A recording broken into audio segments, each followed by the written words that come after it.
नमस्कार दोस्तों, मैं हूं ऋषभ पाठक। आप देख रहे हैं द नेशन न्यूज। आइए नजर डालते हैं आज की कुछ खास खबरों पर। आगरा में एक जनता के नाम जल में लिखे संजय सिंह के संदेश को उधर पानी आप सिंह की गिरफ्तारी गैर संवैधानिक बना रहे साजिशन किया गया। सिल्की वितरित कर रही है। जहां जनता वोट नहीं दे रही वहां विपक्ष के नेताओं को सीडी से गिरफ्तार करा दिया। सिद्धार्थ चतुर्वेदी जिला अध्यक्ष आम आदमी पार्टी के यूपी प्रभारी सांसद संजय सिंह द्वारा जेल में लिखे जनता के नाम संदेश को पैम्पलेट के जरिए घर घर पहुंचाएंगे। संजय सिंह अपने जेल पत्र से जनता को अवगत कराएंगे कि मोदी सरकार ने उन्हें क्यों गिरफ्तार किया है। जेल पत्र में उल्लेख है कि हमारा गुनाह सिर्फ इतना है कि जनता की आवाज को अपनी आवाज दी। मोदी अडानी के भ्रष्टाचार की खोली पोल। किसान, नौजवान, कर्मचारी, दलित, वंचित, शोषित हर वर्ग की आवाज को सड़क से सदन तक दिखाया। आखिरी सांस तक आगे भी उठाता रहूंगा। ओम बदन चौधरी ने प्रेस वार्ता कर जानकारी दी। उन्होंने कहा संजय सिंह की गिरफ्तारी गैर संवैधानिक है, बिना संबंध के साजिशन गिरफ्तार किया है। 2024 में मोदी इंडिया गठबंधन में से चुनाव हार रहे हैं। इसी बौखलाहट में इंडिया की मजबूत आवाज संजय सिंह को गिरफ्तार किया गया है। सीडी भाजपा के दबाव में काम करती है। सांसद संजय सिंह को गिरफ्तार करने से पहले सम्मन नहीं भेजा गया। भाजपा की फितरत रही है, जहां जनता वोट न दे रही हो वहां विपक्ष के नेताओं को ईडी से गिरफ्तार करा दो। संजय सिंह लगातार मोदी अडानी के भ्रष्टाचार के खिलाफ सड़क से लेकर संसद तक लड़ाई लड़ते रहे हैं। अडानी के घोटाले के साक्ष्य ईडी के सामने प्रस्तुत करें, लेकिन अडानी के खिलाफ कार्रवाई न करने के दबाव में आकर संजय सिंह को ही गिरफ्तार कर दिया। सिद्धार्थ चतुर्वेदी ने कहा सांसद संजय सिंह के खिलाफ ये मामला फर्जी, बेबुनियाद और राजनीति से प्रेरित है। हम इससे डरने वाले नहीं हैं। जनता में गुस्सा है, जगह जगह आंदोलन और प्रदर्शन किए जा रहे हैं। पूरा देश संजय सिंह के साथ खड़ा है। जिला महासचिव संजय सिंह ने कहा कि तथाकथित शराब घोटाले के मुख्य अभियुक्त 14 बार ईडी के बयान दिए, लेकिन उन बयानों में कभी संजय सिंह का नाम नहीं आया। संजय सिंह को गिरफ्तार करने के मकसद से अचानक अभियुक्त से जबरन संजय सिंह के खिलाफ बयान दिलवाया। 12 घंटे चली ईडी की रेड में संजय सिंह के घर से कुछ नहीं मिला। बिना सबूत के उन्हें गिरफ्तार किया गया। भूपेंद्र कुशवाहा, राजेंद्र वरुण, डॉक्टर योगेश सिंह, मनोज रोहत शामिल रहे। द नेशन न्यूज के लिए आगरा से अमित लालवानी की रिपोर्ट। जैसा कि आप लोग देख रहे हैं, इस निकम्मी सरकार द्वारा कैसे किस तरीके से एक जनता की आवाज को सड़क से लेकर संसद तक उठाने वाले जन नेता, जनप्रिय नेता माननीय सांसद संजय सिंह जी की गिरफ्तारी की गई। और उसके बाद लगातार विपक्ष की, चाहे वो विपक्षी नेता हो, चाहे वो मीडिया कर्मी हो, चाहे वो पूरी भारतीय जनता हो, इस बात को मान रही है कि ये गिरफ्तारी गलत है, गैर लोकतांत्रिक है, गैर कानूनी है। उसके बाद भी ये निकम्मी सरकार की एंटरटेनमेंट डायरेक्टर ईडी जो है इस बात को मानने के लिए तैयार नहीं है। और देखिए किस तरह से डेट पर तारीख पे तारीख देकर माननीय सांसद संजय सिंह जी की गिरफ्तारी बढ़ाई जा रही है।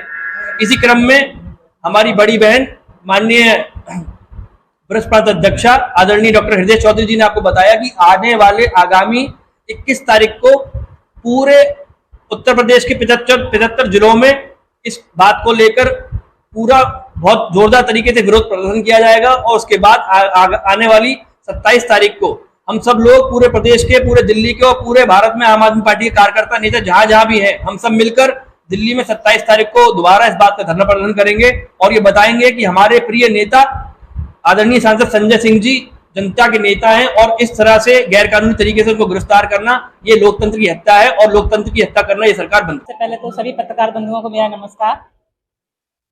आज जो प्रेस कॉन्फ्रेंस होने जा रही है वो माननीय संजय सिंह जी को लेकर आगे हमारा क्या एजेंडा रहेगा। आज हमारी प्रेस कॉन्फ्रेंस है और 21 तारीख को उत्तर प्रदेश के प्रत्येक जिले में विरोध प्रदर्शन किया जाएगा जिला कार्यकारिणी के द्वारा। और 27 अक्टूबर को हम दिल्ली में धरना प्रदर्शन करेंगे माननीय संजय सिंह जी की गिरफ्तारी के विरोध में। उनकी गिरफ्तारी को लेकर कितना सही है? 2024 के चुनावों से देखा जा रहा है क्या गिरफ्तारी? देखिए, माननीय संजय सिंह जी की गिरफ्तारी गैर संवैधानिक है और न कोई सम्मान मिला और साजिश के तहत ये गिरफ्तारी की गई है। 4 अक्टूबर को ईडी ने छापा डाला संजय सिंह जी के लिए घर पर और सुबह से लेकर शाम तक छापा पड़ा, लेकिन उन्होंने पूरा घर खोद डाला, दीवारें खोद डाली, बिस्तर देख डाला, पूरा हर अलमारी सब जगह, लेकिन कहीं कोई भी सबूत या साक्ष्य नहीं मिला और फिर भी संजय सिंह जी को गिरफ्तार कर लिया गया है। तो ये गिरफ्तारी बिल्कुल गैर संवैधानिक है, गैर कानूनी है और साजिश के तहत की गई है, क्योंकि 2024 के चुनाव आ रहे हैं और केंद्र सरकार चुनाव हारने जा रही है, क्योंकि इंडिया गठबंधन बहुत मजबूत है और ये विपक्ष की आवाज को दबाने के लिए किया गया है, क्योंकि विपक्ष बहुत मजबूत हो रहा था। और संजय सिंह जी की आवाज, जो जनता की आवाज है, वो संजय सिंह जी की आवाज बनकर बोलती थी। उन्होंने केंद्र सरकार के तमाम भ्रष्टाचार के मुद्दे उजागर किए। किसान का मुद्दा हो या बेरोजगारी का मुद्दा हो, नौजवानों का मुद्दा हो, दलित, शोषित, पिछड़े, किसी का मुद्दा हो, उन्होंने सड़क से लेकर संसद तक उठाया है। और आपने देखा भी होगा, जब मानसून सत्र चल रहा था तो उस समय महिलाओं के अत्याचार किया था, एक वीडियो बहुत वायरल हुई थी और सबने देखा था। उस समय देश की आंखें शर्म से झुक गई थी कि कितनी वैसी दृश्य था, महिलाओं पर बहुत अत्याचार किया गया था, लेकिन माननीय प्रधानमंत्री जी ने एक शब्द नहीं बोला था उन पर के लिए। और उस समय संजय सिंह जी ने संसद में खड़े होकर ये कहा था कि प्रधानमंत्री जी आए और मणिपुरी घटना पर अपना बयान दें, लेकिन उन्होंने कुछ भी नहीं बोला। और जब उन्होंने ये बात कही, पूरे विरोध दर्ज कराया था, उस समय उनको मानसून सत्र के लिए निष्कासित कर दिया गया था। यानी कि उनकी जो आवाज होती है वो जनता की आवाज होती है, जिससे कि सरकार घबराती है और वो वही मुद्दे उठाते हैं, जनहित के मुद्दे होते हैं, और इसीलिए गिरफ्तारी की गई है।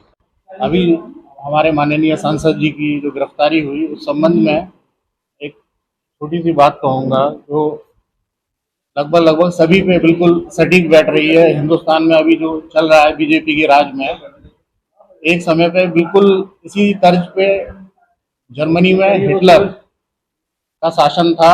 इसी तर्ज पे लोकतांत्रिक तरीके से चुन के वो आया। लोकतांत्रिक तरीके से चुनने के बाद पूरे व्यवस्था को बदल के, अपने देश के संविधान को बदल के एक तानाशाही तौर पे, एक तानाशाह के तौर पे पूरा विश्व हिटलर को जानता है।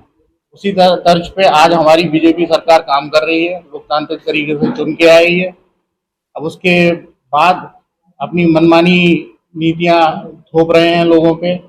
जो व्यक्ति उनके विरोध में बोल रहे हैं, काम कर रहे हैं, उनको जेल में डाला जा रहा है ईडी के द्वारा।